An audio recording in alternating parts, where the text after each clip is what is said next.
அடுத்ததாக இங்கே சங்கத்தமிழ் பூங்காவில் இருந்து சிவகாமி சண்முக சுந்தரம் அவர்கள் வந்திருக்கின்றார். சங்கத்தமிழ் பூங்கா என்பது ஒரு பின்னி பிணைந்து தமிழறிவுடன் பயணிக்கும் ஒரு இடமாக இருக்கின்றது.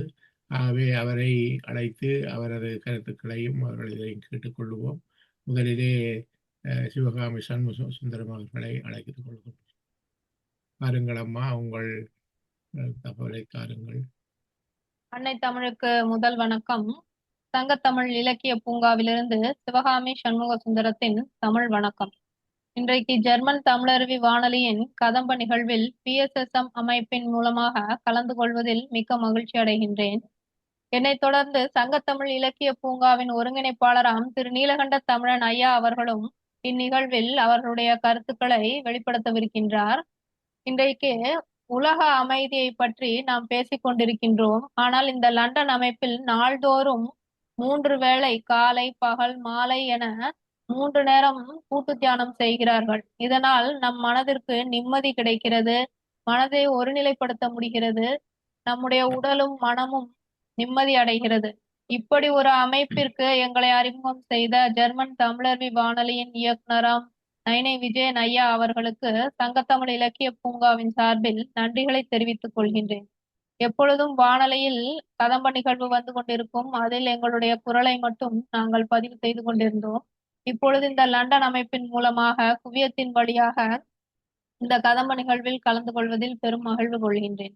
இன்றைக்கு உங்களுக்காக ஒரு கதையுடன் வந்துள்ளேன். அந்த கதை கூறும் அல்லது வலியுறுத்தும் திருக்குறள் என்னவென்று சிந்தித்துக் கொண்டிருங்கள். இதோ இப்பொழுது உங்களுக்கான அந்த கதை. ஒரு பெண்மணி இருக்கின்றார். அந்த பெண்மணிக்கு திடீரென்று ஒரு விபத்து ஏற்படுகிறது. அதனால் அவரை மருத்துவமனையில் சேர்க்கிறார்கள். அப்பொழுது அவருக்கு சிகிச்சை அளிக்கப்படுகிறது. சிகிச்சைக்கு பிறகு அவர் கண் விழிக்கின்றார். அப்பொழுது அவருக்கு திடீரென்று ஒரு புதிய சக்தி கிடைக்கிறது. என்னவென்றால், அவருக்கு எதிரே வருபவர்களை பார்த்தால் அவர்களுக்கு தலைக்கு மேலே ஒரு எண் வந்து தெரிகிறது. அது என்ன என்று பார்த்தால், இந்த பெண் மீது அவர்கள் எவ்வளவு அக்கறை கொண்டிருக்கிறார்கள் என்பது போல இந்த பெண்ணின் கண்களுக்கு தெரிகிறது.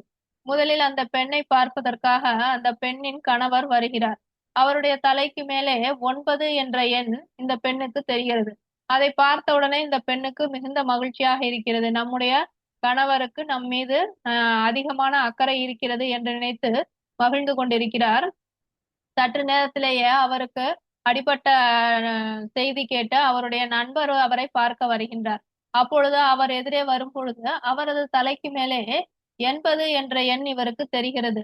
அப்பொழுது இந்த பெண்ணுக்கு அதிர்ச்சியாக இருக்கிறது. அப்பொழுதுதான் இந்த பெண்ணுக்கு புரிய வருகிறது, 9 என்பது 10ற்கான மதிப்பெண் அல்ல, 100%த்தில் 9% மட்டுமே தன்னுடைய கணவர் தன் மீது அக்கறையாக இருக்கிறார். ஆனால் நம்முடைய நண்பரோ நம் மீது 80% அக்கறை கொண்டிருக்கிறார் என்பது அவருக்கு தெரிய வருகிறது. அது தெரிந்தவுடன் இவர் மிகவும் அதிர்ச்சி அடைகின்றார்.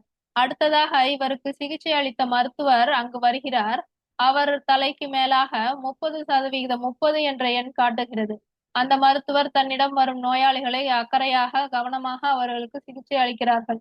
அப்பொழுது இந்த பெண்ணுக்கு இன்னும் கவலை அதிகமாகிறது. நமக்கு சிகிச்சை அளிக்கக்கூடிய மருத்துவர் கூட நம் மீது 30% அக்கறை கொண்டிருக்கிறார். ஆனால் நம்முடன் இருக்கக்கூடிய நம்முடைய கணவர் நம் மீது 9% தான் அக்கறை கொண்டிருக்கிறார் என்று தெரிந்து கொண்டு ஆச்சரியம் அடைகின்றார். இப்படி அவருக்கு உடல்நிலை சரியில்லை என்று கேள்விப்பட்டு ஒவ்வொருவராக வருகிறார்கள். உற்றார், உறவினர், நண்பர்கள், அண்டை வீட்டார் என்று ஒவ்வொருவராக வந்து பார்க்கும் பொழுது ஒவ்வொருவர் தலைக்கு மேலும் அதில் காட்டப்படும் சதவீதத்தை பார்த்து இவருக்கு அதிர்ச்சியாக இருக்கிறது. ஏனென்றால் இத்தனை நாட்களாக அவர்கள் நிர்ணயித்துக் கொண்டிருந்ததற்கும் இன்றைக்கு அவர்களுக்கு தெரிய வர இருக்கும் அந்த சதவிகிதத்திற்கும் முரண்பாடாக இருக்கிறது.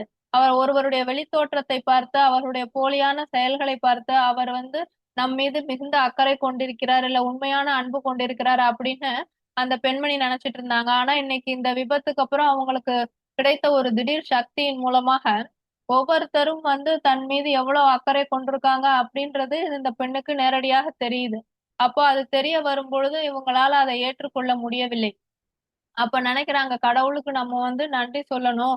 ஒரு விபத்து நடந்தது நமக்கு ஒரு தீமையாக இருந்தாலும், அது துன்பமாக இருந்தாலும், அப்பேற்பட்ட வேளையில நம்ம பார்க்க வரக்கூடிய உற்றார், உறவினர், நண்பர்கள்லாம் நம்ம மேல எவ்வளவு அக்கறை வச்சிருக்காங்க அப்படின்ற உண்மை நமக்கு இன்னைக்கு தெரிய வந்திருக்கு அப்படின்னு நினைச்சு சந்தோஷப்படுறாங்க.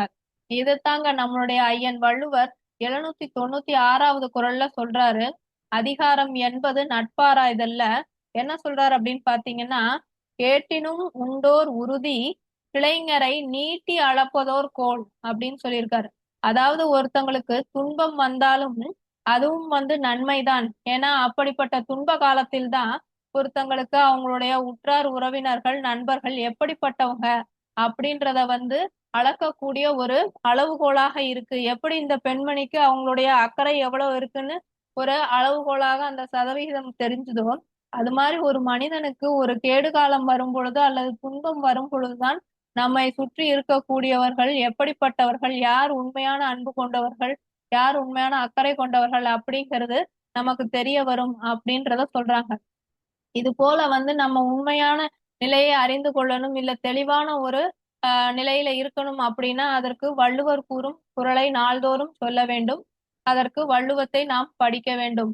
தினமும் ஒரு குறளையாவது நாம் படிக்கலாம். ஏன்னா 2 அடி தான் அவர் கொடுத்திருக்காரு. 7 சீர் 2 அடி தான் கொடுத்திருக்காரு. தினமும் ஒரு குறளை படித்தால் கூட அவர் கொடுத்த குறள் எல்லாம் நாம் படித்து தெரிந்து கொள்ளலாம்.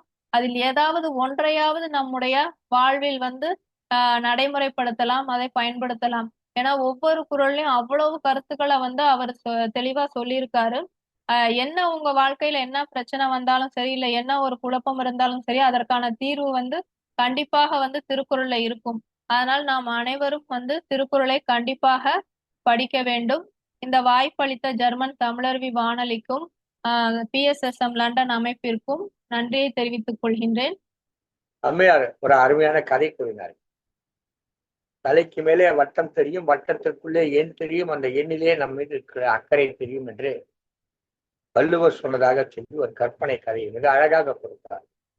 அப்படி உண்மையிலேயே வரும் என்று சொன்னால் மிகுந்த மனச்சோர்வை நமக்கு அப்படித்தான் இருக்கிறது. வெளிக்கு ஒன்றும் உள்ளுக்கு ஒன்று வாழ்க்கை